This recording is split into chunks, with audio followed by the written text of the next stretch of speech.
Well, hello everyone and welcome back to another video of the F1 Project Phoenix, a 2022 career mode. Today we're here for episode number 5 for the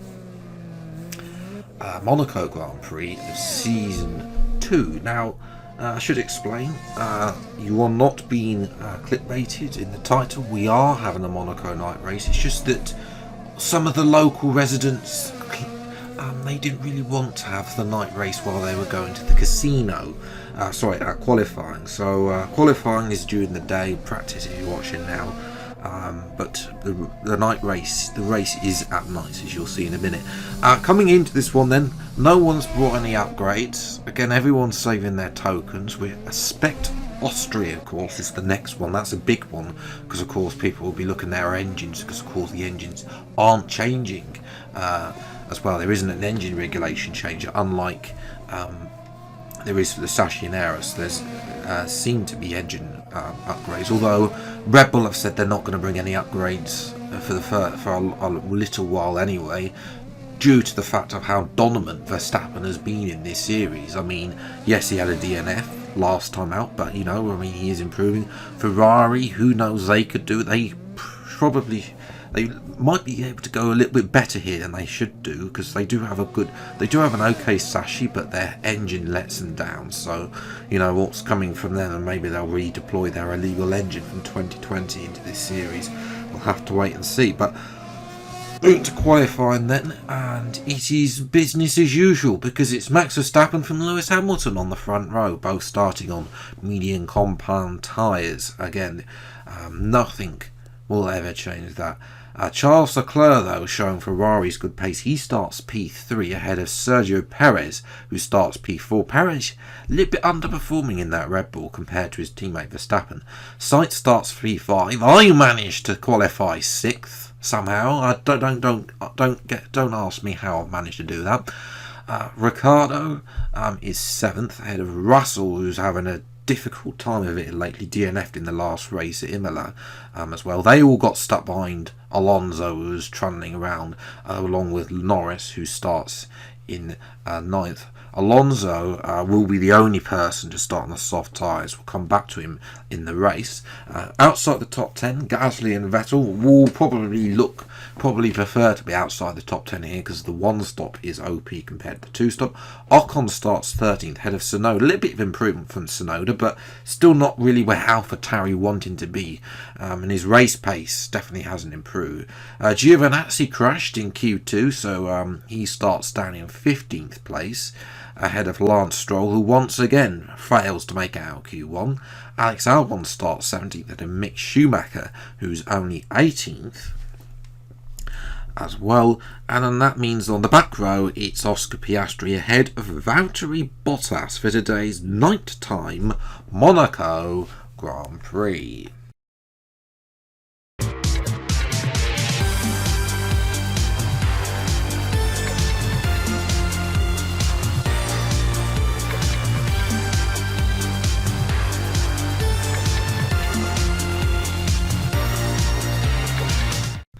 So here we are in the dark at night time for the Monaco Grand Prix. This would actually be quite a good idea. You know, if they wanted to ever get an American audience in, then this would be, although to be fair, in May, you'd probably have to hold it a little bit earlier in the year, maybe, just to you don't want to be competing against prime time TV really in Europe. So you know, I mean, there is that fine balance. Liberty Media, but you know, I mean, a night race around Monaco would be pretty cool in real life. And today we're going to see under the lights. Here we are as well, 6th place on the grid. It's very good. It's a very good position for me. Once again, over driving the Alfa Romeo car. Hopefully, we can somebody actually looks at my performances and say, look, well, we're going to give you a position in a better car, someone like a Mercedes or a McLaren really, as well. Race strategies are one stop. We've got rain at the end of the race as well to contend with. So 5 red lights then for the Monaco Grand Prix. Lights out and away we go, and it's a good start, better than Sainz and Perez. A little bit of a twitch on the start. They were going to go around the outside of Sainz. Hamilton has a huge lock up there going to into turn 1. We're ahead of Sainz up to P5 as we go up the hill. Sainz has tried to have a look a little bit back at me up the hill. But we are able to get into position as we're watching Fernando Alonso, who's got in front of both McLarens. That's a big jump for the Alpine driver, but he is the only man on the soft tyres as, well, the tyres are overheating. And I think you know what's going to happen next. Because, of course, when the tyres overheat for me, and not the AI, because they don't have that mechanic, we're going to say goodbye to the rear of Sergio Perez. And you can see he's completely disappeared up the road, but somehow on lap 12 I've managed to go purple in the middle sector. I think that's the first purple sector I've ever set at Monaco. I don't think I've ever managed to set a purple sector. I mean, it's still trundling around as Bottas has had a nightmare. He's been lapped and it's only lap 16. That Maserati Andretti car, I mean, hopefully they get an extra tokens, because it's remembrance of the Haas car in real life, how bad that is. Jump to lap 17 and we're in. Not a lot happening. The tyres are overheating. It's Monaco, of course, which means the number of overtakes is somewhere between 0 and 0 on the track. Soft tyres come off, hards go on. 2.9 seconds stop, we're out ahead with Sainz and Ricciardo. Norris went on. Hopefully the McLaren driver doesn't jump us. I'm going to come out behind one of the Williams drivers. Ahead though, and nicely done. Giovinazzi slots in between myself and Sainz, so a nice little bit of teamwork there between myself means that Gio can slow them up, and you can see there Norris has actually jumped Sainz in the process, but we're now being slowed up by Alex Albon in the Williams. He's so slow. He started on the hard tyres as well, so he is woefully slow at this moment in time. We're all over the back of him, but just can't get past him. He's so far good in the straight line in that Williams as well. We might actually be good, next time out Austria. They might even get I'm not saying they might be able to some points, but I mean, they haven't looked too bad, Williams. They're there and thereabouts. Just a few more upgrades and they could be able to challenge for some points maybe. But we just can't get past. This is typical Monaco. We're stuck behind Albon, and this is allowing Norris, Sainz, Ricciardo, and all of that lot, even trying to have a look around the outside of Raskas. Nothing doing there. So can we get DRS? No, he's just going to sprint away from us, even though we have DRS. In the end, though, we just a little bit of a corner cut, but we get him at the mobile chicane, and we're through up into P8.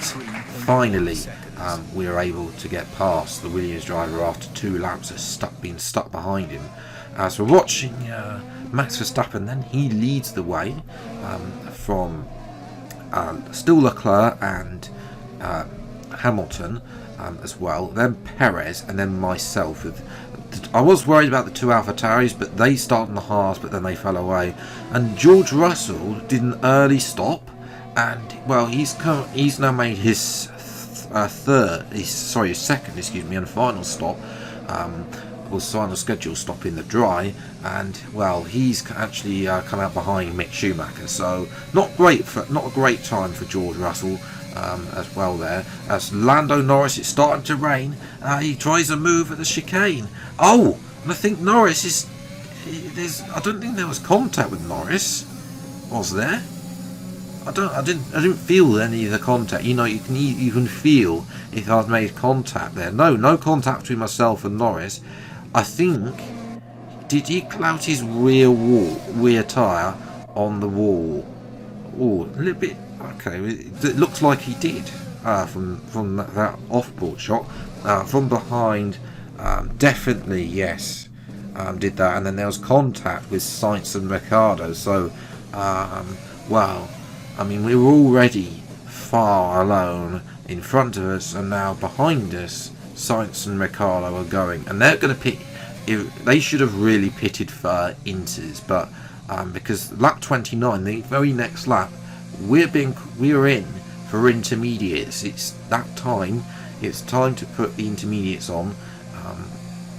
as well, because it is wet enough now at Monaco. As you know, it does.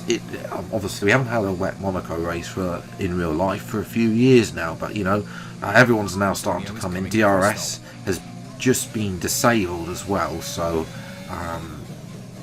there we go. There it is, actually on the top there.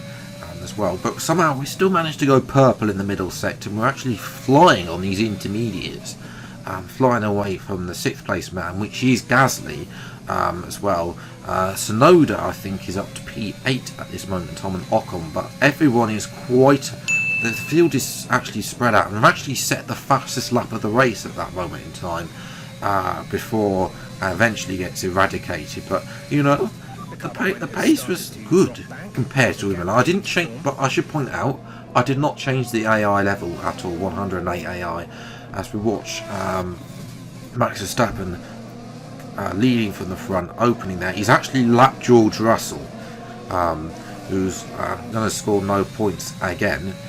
So that was the race. I'm sorry it's a little bit boring, but it's Monaco. They don't really have not very many good races here, but hopefully you enjoyed the Monaco in the night race here around Monaco, and here we are across the line for a very good P5, helped out of course by qualifying and getting past Sainz at turn 1 as well. So Verstappen wins to extend his championship margin to, he's way out in front. He might have this wrapped up in a few races time. Charles Leclerc gets Ferrari's 2nd podium in a row, as well. It's home Grand Prix. He'll definitely look for, that's definitely an improvement ahead of Hamilton as well, who could only finish 3rd, as well, ahead of Perez, myself, Gasly, Ocon. Sonoda was lapped ahead of Albon and Giovinazzi. As well, Stroll unable to get a top 10 finish still for the Aston Martin. He finished out of Sainz, Ricciardo and Russell and Alonso. All 4 of those started in the top 10. All 4 of them taking an extra stop as normal, as did Valtteri Bottas, who took an extra stop. Although I think he also had some other contact as well, or some kind of issue, because he was very slow, Bottas. As well, and the 2 laps down actually as well.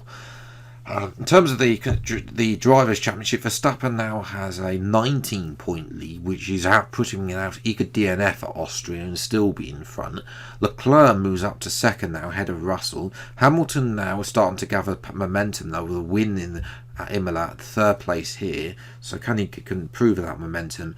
And there are no other changes elsewhere than Perez jumping up 2 positions ahead of the 2 McLaren team drivers. In terms of the constructors, Red Bull now have a sizable margin. Ferrari and Mercedes have pulled away from McLaren, who didn't score today, and then ourselves, Alfa Romeo, comfortable in P5.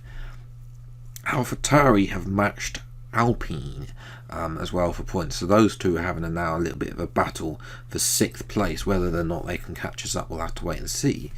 But anyway, if you have enjoyed this video, leave a like, subscribe channel, and you see plenty more episodes of the F1 Project Phoenix, a 2022 career mode, as and when they come out. Until the next video then, I'll see you next time. Take care, thanks so much for watching, enjoy your day, and goodbye.